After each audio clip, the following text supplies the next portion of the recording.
This past week, at an event in New Hampshire, Donald Trump told the crowd that, looks like I'm probably going to be indicted again soon. He told the crowd, while talking about the indictments against him, which he swears he's totally innocent, but he told the crowd there could be others coming. He knows there's others coming. But he says these things, right, to brace these people so it doesn't come as a shock when they finally see it come across their phones in a news alert saying Trump's been indicted a third time. He likes to, go ahead and break the ice for people so it's a little bit softer landing. But his admission here cannot be overlooked, because this is really the first time in public Donald Trump has come out and told people, I'm going to be indicted again. Again, I should say. Because before he was indicted in Manhattan, what did he do? He came out and told people, I'm about to be indicted. Before he was indicted in Florida, what did he do? He came out days before that and said, I'm going to be indicted. And now he's back out there again telling people, I'm going to be indicted. So if we're looking for patterns here, it's pretty obvious to see what happens. Donald Trump, via his lawyers, because they do know, the way things are working, they do communicate with the investigators. He gets this information from them and they're like, hey man, it's not looking so good, right? Like, indictments are coming. It may be next week, it may be 2 weeks out, but they're coming.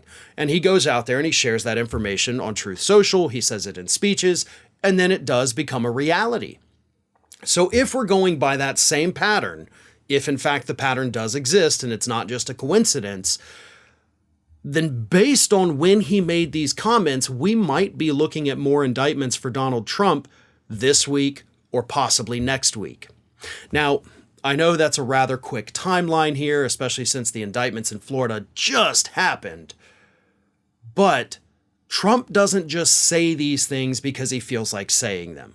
A lot of times he says a lot of stupid stuff, obviously, but when he talks about the indictments, when he puts that out into the ether, it's because he is trying to brace his supporters for the inevitable. And at this point, I do believe that those indictments are inevitable. I think everybody agrees the indictments are inevitable.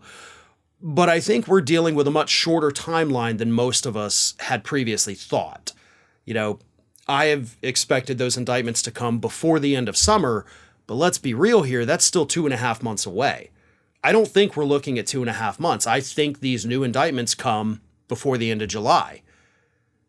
So Donald Trump prepping the crowd is, of course, his way of getting them ready for what he knows is coming on that horizon.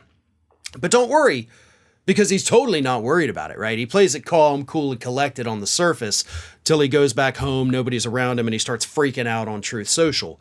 But he did tell the crowd, every time they do it, my poll numbers go through the roof. And the sick, sad reality of it is that's not an inaccurate statement. They don't go through the roof, so I guess technically, you get them on a technicality, they'll lie there.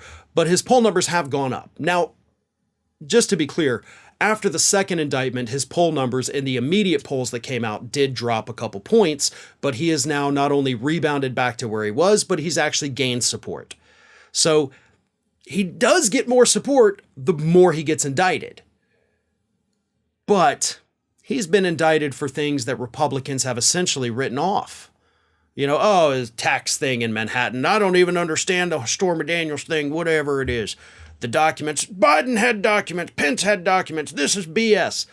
The next indictments are not going to be so trivial to these Republicans, because the next indictments are either going to come from Georgia, where it's going to be election interference, or they're going to come from Jack Smith, where they're likely going to be defrauding the United States government, conspiracy to defraud the United States government, or possibly even conspiracy to overturn the government itself. Those are going to be big ones, a little bit bigger than what we've seen so far. So Trump may think that, hey, this is going to help me in the polls. But as we continue down this path, the indictments tend to get a little worse. So I don't know if he's going to see that indictment bounce that he's seen after the first two once these next indictments finally do drop. Hey everyone, this is Aspen. And did you know that for the low, low cost of $0 per day, you can subscribe to the Fair and Balanced YouTube channel? We also encourage you to like, comment, and share. But again, click that subscribe button and help Aspen not be so grumpy.